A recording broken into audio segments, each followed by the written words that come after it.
I'm Jeff Sikkenga, Executive Director of the Ashbrook Center, and this is The American Idea, where we discuss the ideas, people, and events that have made America what it is today.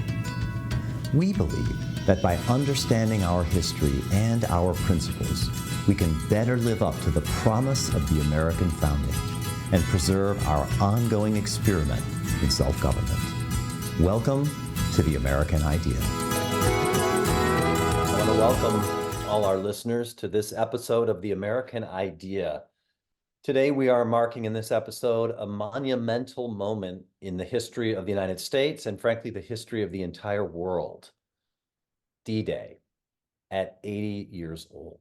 We're going to take a look at the importance of Operation Overlord, its significance, its importance, including the essential leadership of Dwight Eisenhower. And I'm joined for this really interesting conversation today by an old friend, personal friend of mine, a friend of the Ashbrook Center and all of our programs for teachers, Professor David Krugler. Those of you who don't know him, David is professor of history at the University of Wisconsin-Platteville. He is an outstanding scholar of World War II and of the Cold War, having written a number of books and articles on that subject. He is also, interestingly, a terrific mystery writer, and he has published a number of interesting, fun, engaging, and historically deeply informed novels. Rip the Angels from Heaven is one of them, and he has been recently published in a collection on the best mysteries of 2023. So we have an interesting human being with us today, folks. And I want to also, of course, plug his wonderful edited volume that he's done for our Teaching American History resources called The Cold War Core Documents Collection. David Krugler, as always, great to have you on The American Idea. Thank you, Jeff. It's a pleasure to be back with you and talking about this significant and engrossing subject. Yeah, I mean, today we're celebrating the 80th anniversary of D-Day. I think everybody probably among our listeners knows, but just for our own sake, refresh our memories. When people talk about D-Day, what are they actually talking about? They're talking about an operation formerly known as Overlord, which was launched from southern England across the English Channel into northern France along the coast of Normandy. This was one of the most, if not the most, anticipated Allied offensives of the war in any theater, in both Europe and the Pacific theater. Within one day, 150,000 Allied troops had landed. They were carried by more than 1,000 specially designed ships, which brought the personnel to the beaches. There were 5 beaches. Canadian, British, and US troops were among those landing. One of the beaches experienced heavy fire. It was the most well-defended, incurring losses of nearly 5,000 American lives lost. But I do want to note that the British and Canadian troops were part of the invading force.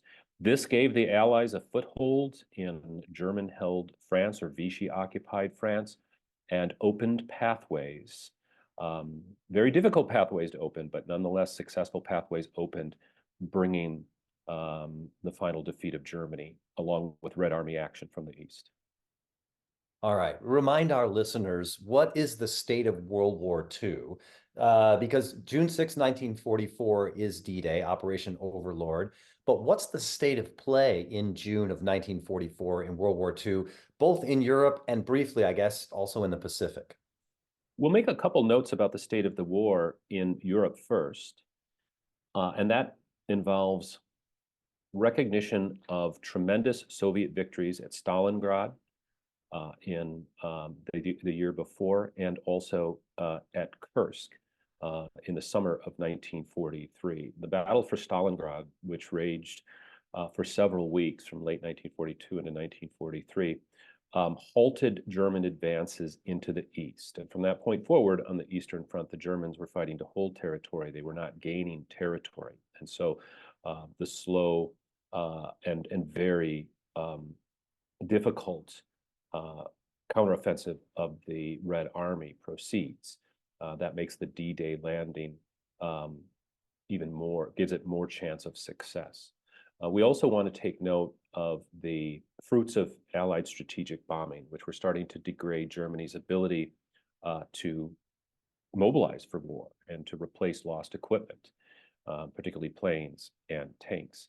In the Pacific, progress is moving slower. The island hopping campaign is underway, but in the summer of 1944, no one can speak of being on the edge of a turning point in the Pacific.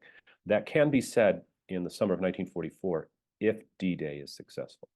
Mm-hmm. And we also, by that time, we have attacks of the Allied forces up through the southern part of Europe in Italy as well. Yes, it's often overlooked that the day before the D-Day landings, Allied troops liberated Rome.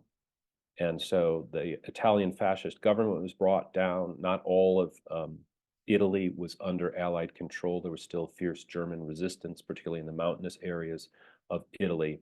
But that was a major, major victory.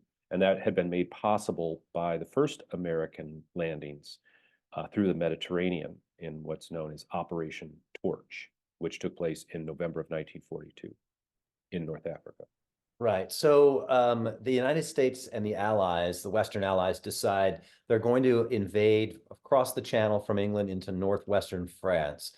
Why did they think opening up this second front in Europe was so important?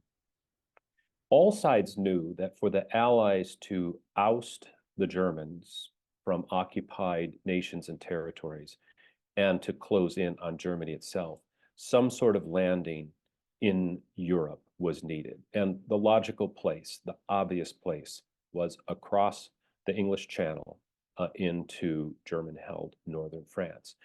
One of the strategic blunders, and there were many that Hitler made, was to not neutralize or conquer Great Britain.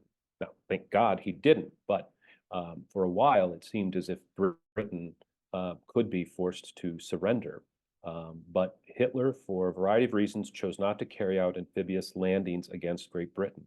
And so that island nation becomes secure by 1944. And that enables not only the strategic bombing of the United States 8th Air Force, which is based in southern England, but also preparation for that landing. All right. The landing itself, how many troops does it involve? How do they get across the Channel to northwestern France?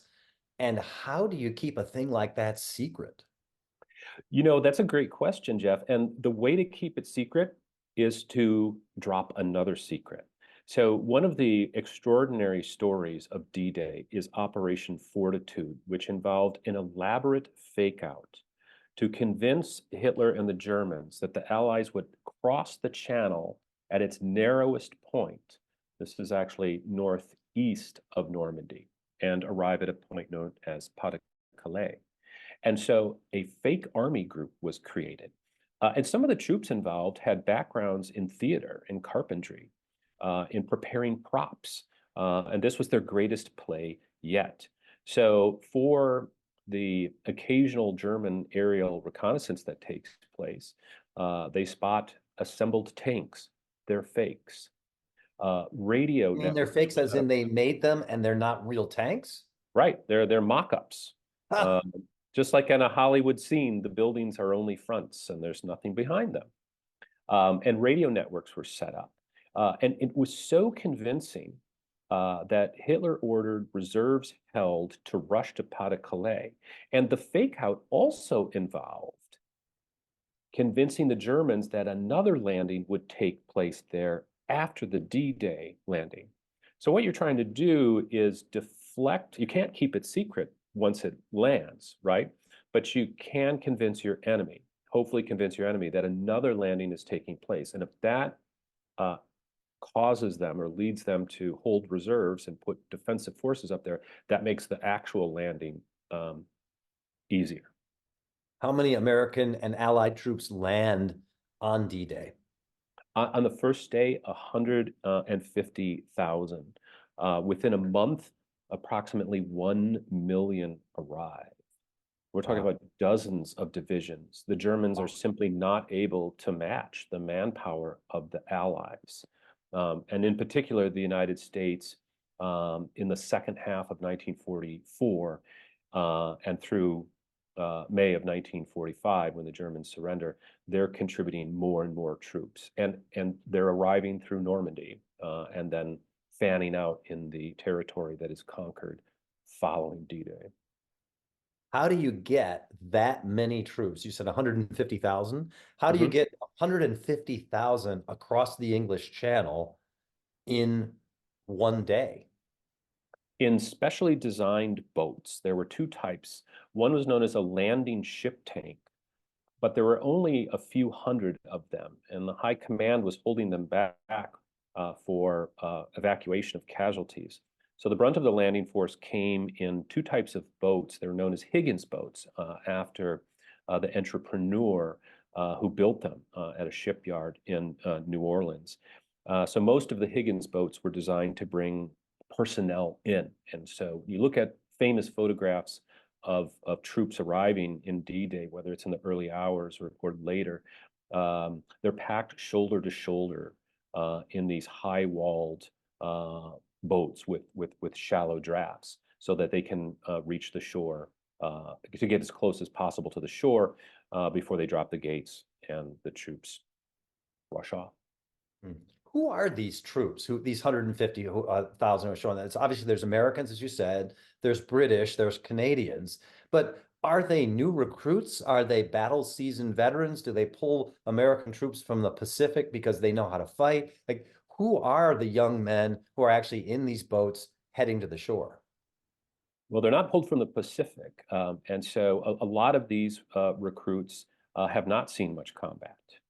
And so for them, this is truly indoctrination under fire, because these are troops that will be touching German territory for the first time if they survive the deadly withering fire that German defenders were able to put down on the morning of June 6th.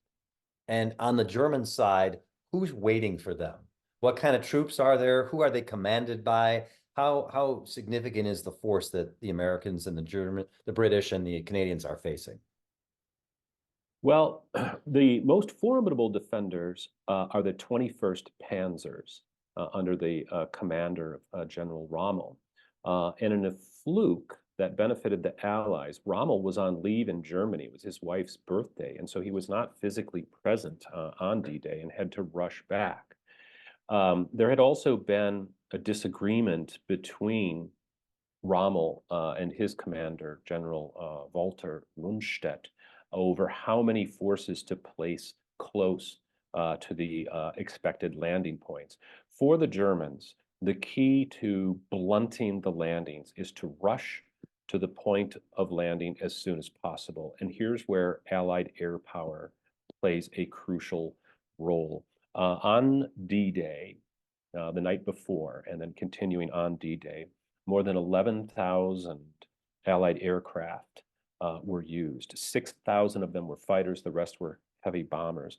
Compare that to the German air defense, just 800 planes, of which only 300 were fighters, and they only flew 100 sorties, that is 100 individual missions. Air supremacy meant that the Allies could slow down arriving defending forces, giving the landing forces, the Allied landing forces, adequate time to establish a foothold. That's why the situation at Omaha Beach is so crucial. At one point, the command thinks maybe we have to stop it and bring these troops in at a different beach, which would have really slowed down the landing because they were taking so many casualties. This is because that particular beach, Omaha, just favors the defenders. You have these towering cliffs and the so-called Atlantic Wall, which the Germans constructed starting in 1942, enabled them to put down a nearly inescapable line of heavy fire. And there was no place to take cover on those open beaches in the shallow waters. So on that day, a lot I imagine in a massive operation like this, a lot depends on the weather. We might forget that. And certainly these days where we can just pull up our phone and check what the weather's going to be 2 weeks from now, and it's, amazingly accurate. Right. What are the concerns? What's the weather situation facing the Allies? The weather situation is very precarious. There's a narrow window of opportunity in early June to carry this landing out because of the weather and because of tides. And there's a delay because of weather. But June 6th provides adequate conditions to carry out the landing. So the other thing that I was thinking of besides the sort of logistics, the forces arrayed against each other, the logistics, the weather, is also the leadership involved. You have a multinational allied force. I suspect, unlike the Germans, they're not used to fighting with each other. I don't know if they had done joint campaigns before, the British, Americans, and Canadians, but certainly not of this magnitude. And it's an amphibious landing. I think it's the largest amphibious landing in the history of the world, at least up to that point. How in the world do you command such a thing? Who's in charge of it? And how does the command structure and situation work? Well, the Allies were fortunate to have American General Dwight D. Eisenhower in place as the supreme commander. And if General George Marshall, who was chief of staff, Army chief of staff, had his way, he would have been present in Europe leading this offensive. But President Franklin Roosevelt told Marshall, "What would I do if you're not here?" Meaning here in Washington, helping me strategize and oversee this. And so the dutiful soldier that he was, Marshall did not push it. And so the command fell to Dwight D. Eisenhower, a career officer, a graduate of West Point, but one who had never seen combat directly himself. Because of his talents, shortly after his graduation from West Point, he was kept stateside to train other officers during World War I. But as a staff officer for General Douglas MacArthur, long service in the Philippines and in the Army during the interwar years, he develops the skills and the leadership to oversee this unprecedented invasion. As you noted, Jeff, this was the largest amphibious invasion in military or world history. And more than that, amphibious landings as a part of military strategy were almost always used as raids or diversions or to probe an enemy's weakness. They were not a full frontal attack as we see here. And Eisenhower understood that overseeing all the attacking forces, the Canadians, the British, the Americans, and being responsible for the success of this mission, it lay on his shoulders. And we think about how in this day and age, we're bombarded with texts and emails and push notifications and whatnot. Of course, that doesn't exist in World War II. But let's imagine Dwight D. Eisenhower with about 10 smartphones going off all the time, because that's what his command center is like, with all the messages coming in. And he's got to assess an incredible amount of information, process it in real time, and make life or death decisions about them. Just to give you one example, what is the role of the French resistance in supporting the D-Day invasion? This falls on his shoulders as well. And as Eisenhower also knew, even if there were circumstances beyond his control and the landings failed, he was the one responsible. And so on June 5th, 1944, he scribbled a brief note which read as follows. Our landings in the Cherbourg-Havre area have failed to gain a satisfactory foothold, and I have withdrawn the troops. My decision to attack at this time and place was based upon the best information available. The troops, the air, and the Navy did all that bravery and devotion to duty could do. If any blame or fault attaches to the attempt, it is mine alone. Now, that note, of course, was never printed and released because the landings succeeded. So he had this written up in anticipation of taking the blame, the sole responsibility for failure. Yes, you can easily find the scan of the original. It's in his handwriting on a plain piece of paper. Because he had bad handwriting, you can also find a transcribed version easily. But that's really remarkable. Can you just say a little bit more about Eisenhower's character and his leadership and how he sort of came to rise to the level of Supreme Allied Commander over this operation? Sure. Well, I think it's really a slow but steady journey through the ranks. during the tough interwar years, we often forget that the U.S. military services were much neglected during the 1920s and especially during the 1930s, during the Depression years. And I think one thing that made Roosevelt an excellent decision maker, a great delegator, and an insightful strategist was negotiating the bureaucracy in the government during those tough interwar years, defending the Army's interests, understanding how to coax money from Congress, working with a variety of personalities. Certainly, his patience skills must have been greatly enhanced serving under Douglas MacArthur. Yeah, Who is Eisenhower not could deal with not known in MacArthur, history, for his right? He could deal modesty. with anybody. Yeah, exactly. Before we continue with our conversation, I'd like to have one of our faculty members tell you about a special documents-based graduate program for teachers of American history, government, and civics.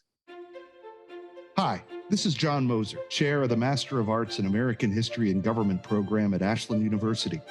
If you are an educator who teaches U.S. history, government, or politics, our program may be just what you've been looking for. Our approach is to emphasize primary sources, since we think the best way to study the past is to read the words of those who lived it. We have a distinguished faculty made up of professors from both Ashland University and from colleges and universities across the country. And they're not there to lecture to you. We think it's better to learn through conversation about the documents. Ours is a hybrid program with two different types of seminar. The first are our week-long intensive in-person courses during the summers on the beautiful campus of Ashland University. The second are our live synchronous online seminars offered throughout the year. So if you're a social studies teacher and you're looking to deepen your understanding of America's past and its politics, please check out the Master of Arts in American History and Government program. You can do that by visiting tah.org/programs. So Eisenhower, was he known to be, I mean, when I think of Eisenhower today, I think a lot of folks think of President Eisenhower, who's sort of a reserved fellow, doesn't say too much, a steady hand, calm. Is that also what General Eisenhower was like? Yes. Now, General Eisenhower, like President Eisenhower, had a temper, but it was one that he displayed in rare and we might say necessary moments. He did have conflict. One of the most famous examples is with his British counterpart, General Bernard Montgomery. And this brings consequences in the post-D-Day phase, which is another very important part of the story. What comes after D-Day? Because it's not just about establishing that foothold. A few months after D-Day, Montgomery wanted to move his forces in a concentrated push through the northern end of the German defensive line known as the Siegfried Line, or the West Wall. The purpose to strike deep into Germany and perhaps even force a surrender. Now, the advantages to Montgomery's plan was that even with the Normandy beach held safely, the number of supplies that could flow in even around the clock were limited. And so a smaller but better armed force moving quickly could offset that. But as Eisenhower saw it, what we need here is a broad front. We can't just have one push. And so he made the decision that Montgomery should take German-held ports in Belgium especially, and that American troops under the command of General Omar Bradley and George Patton could take the Saar River area. This would put the Allies into a position to enter Germany from both sides of the Ruhr, which is its industrial area. So there's this conflict that develops, and Eisenhower ultimately prevails. Mm. And obviously he has the backing of President Roosevelt. Does Eisenhower also have the backing of probably the other most important Western leader, Winston Churchill? You know, that's a rather interesting subject, because I think Churchill was holding back on what he thought Eisenhower should do, and was trying to work on the Roosevelt end since he had a closer relationship with Roosevelt. To give you one example of this, at the Tehran conference in November and December of 1943, this is the first meeting between Roosevelt and Stalin, and Churchill is present too. Here, Roosevelt and Stalin push for what becomes known as a Southern D-Day or Operation Anvil. This is a landing from the Mediterranean onto French soil to take the port of Marseille. Churchill was opposed to this, but rather than working on this at the military command level, he's hoping to change minds at the civilian leadership level. But Stalin and Roosevelt outvoted him. It's their decision. Right. Well, all right. So if we're on June 6, 1944, and thinking about that day and then forward, think about the consequences and the effects also, as you say, of D-Day. Let me ask you this, based on the Allied air supremacy, based on the number of troops that are successfully able to get over, based on the good weather, the outstanding command leadership, and obviously just supplies and personnel, is there a moment when D-Day, when Eisenhower's note might have had to have been released? Was D-Day ever actually in doubt? Well, I think had the Germans made better defensive decisions and had the defenders at Omaha Beach been able to slow down the landings a little bit more, and let's say that the command decision is made, let's call it off and try and bring these forces in at Juneau or Sword or Utah. These are some of the other 5 beaches. Then we might be talking about a repulsed or slowed down landing. But I do think the circumstances and the planning and preparation that went into Normandy really push us towards saying it was going to happen one way or another and succeed.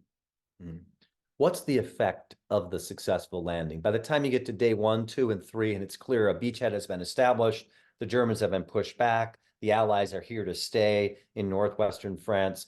What's the effect? What's the effect in France? What's the effect back in Germany? What's the effect back in Russia? What's the effect in America, Britain? What's the kind of, not just military, but sort of political, geostrategic effect of this successful operation? So in the days and weeks following June 6th, there is intense and heavy fighting to take the territory of Normandy. This is known as battlefield bocage. The bocage, B-O-C-A-G-E, is a particular type of hedge that has been grown for centuries in Normandy and historically used by the farmers of the area to mark lots.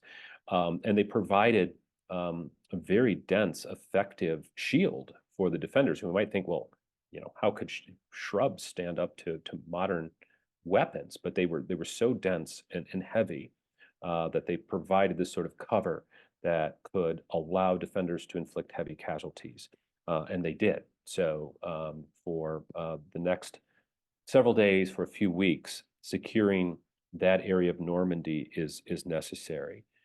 From there, more territory taken, and in mid-July 1944, Rommel informed Hitler that the situation was hopeless. Now, just 5 days later, there's an assassination attempt against Hitler that almost succeeds. So we can see there's some turmoil within the German military command, but Hitler's able to survive and establish control and deal with the plotters and turn to generals who were not part of it. Then there needs to be a breakout. So from this point, Operation D-Day becomes Operation Cobra. This is supported by heavy bombing, and then troops commanded by General Omar Bradley take a key city of France, of northern France, Avranches.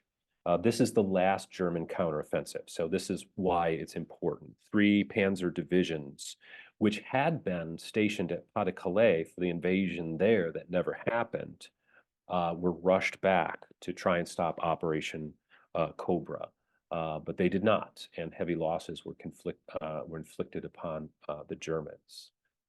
So within a month and a half, within 6 weeks of D-Day, we have that crucial victory. So what happens then what's the effect politically then in places like Russia, England, America? Well, in the United States, obviously, this is a much watched and followed event and cheered by the public. Politically, it's a major accomplishment for Roosevelt because now he can begin to speak of the Allies closing in on Germany. It is And it in the happens to also be he's in a presidential election year, right? yes, yeah, 1954, yeah. running for his term. Fourth term. And amazingly, Roosevelt did not announce he was going to seek a fourth term until the late summer of 1944, almost before the convention. He was keeping everyone up in the air, though, for close and astute observers, the signs were there that Roosevelt was going to run again. But certainly these Allied gains help him politically. By August of 1944, Paris is liberated, and the de facto leader of France in exile, General Charles de Gaulle, arrives triumphantly in Paris. At this point, the French also begin contributing troops, several divisions, to the Allied offensives. So in those landings in southern France, although U.S. divisions are the first to land, they're followed by French troops raised in North Africa. So France begins to make a meaningful contribution to Allied gains against Germany at this point. So this is a great moment for France. Some of the sting of the defeat in 1940 is lessened by France being a contributing partner to this. For the Soviets, for Stalin, this is a welcome development, but it is a bittersweet one. If we go back to May of 1942, Stalin dispatched his foreign minister, Molotov, to meet personally with Franklin Roosevelt and General Marshall. And at this meeting, which we have a good record of, notes were taken by a man named Charles Bolin, who often worked closely with Roosevelt and was fluent in Russian. And these notes from Charles Bolin indicate that Molotov directly asked Roosevelt and Marshall for the Allies to open a second front in Europe as soon as possible. And this meant northern France. Marshall himself pushed for this, saying that if we let the Red Army go down, this would be the greatest defeat in world history, and we may not be able to beat the Germans without the Soviets. But Roosevelt decided to go with Churchill's preferred entry into the European theater, Operation Torch in North Africa. That did not alleviate the pounding the Soviets were taking. When we look at the global casualties of World War II, they're mind-boggling. 50 million. And of that 50 million, the majority were Soviet.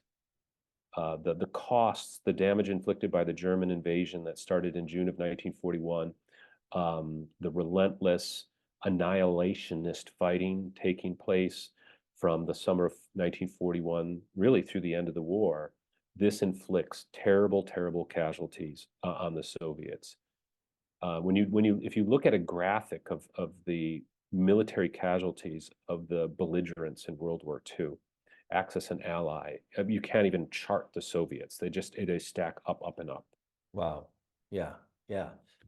So if it has that relief effect in Russia, does it have the effect, as you mentioned already, there was a plot against Hitler. Does a successful invasion on D-Day accelerate the plot? The German generals start saying, hey, we got to get rid of this guy. We could lose here and we need to get rid of him. Yeah, there's this intensifying momentum to get rid of Hitler. And it's not just D-Day. Hitler's just making one bad decision after another. And for for the German military professionals, for his generals, there's a growing recognition that these blunders are going to be overwhelming, and they need to be stopped if there's going to be any salvaging of the Germany they want. I mean, they're also acutely aware that the Allies have declared a policy of unconditional surrender. And in a way, they're hoping that if they can dispatch Hitler, the Allies might make a concession and not take total control of defeated Germany and reconstitute its government according to their wishes, which is, of course, what does happen. I know sometimes historians are reluctant to sort of tell us about lessons learned, but we always like to, in these podcasts, think about what if we study this important historical moment, are there insights that we can glean from it that either for that time or even for our own thinking today that are helpful? Do you mean in terms of what we learned from D-Day? What we learned from D-Day, yeah, lessons learned about the war, about leadership, about important elements that we just see in vivid relief there on D-Day. I think what D-Day vividly highlights for us is what war is like for those who are in the thick of it and who die or are horribly wounded, or if they live, they see death all around them. We're reminded that this is what war looks like. And even for the survivors, it is going to have a lifetime traumatic effect upon them. Then let's trace that back to how those brave troops arrived in the first place. American industrial might, the ability of the Allies to overwhelm their enemies with planes, bullets, boots, sewing machines even. Lend-Lease, the program through which the United States supplied its allies, sent sewing machines to India, then still a colony of Great Britain, where Indian laborers produced parachutes. The Axis are just not able to do this, even though the Germans carry out forced labor based upon intentional starvation in order to save food for their populations. They cannot match it even with that level of brutality and the treatment of enslaved labor forces. We have the ingenuity of American engineers and inventors who bring the Norden bomb sight, which is crucial to the success of Allied air power, which again makes D-Day possible. At the height of B-17 production at Henry Ford's great plant at Willow Run in Michigan, the laborers there, so many of them women, were turning out a B-17 every hour. I mean, imagine that, a heavy bomber every hour. And this is round-the-clock production. What pays for that? So you have to have that financial base. And so the American people are out of the depression. They're making good wages, but there's rationing in place. And, this is something else I think we can look at on D-Day and then sort of take back to the home front.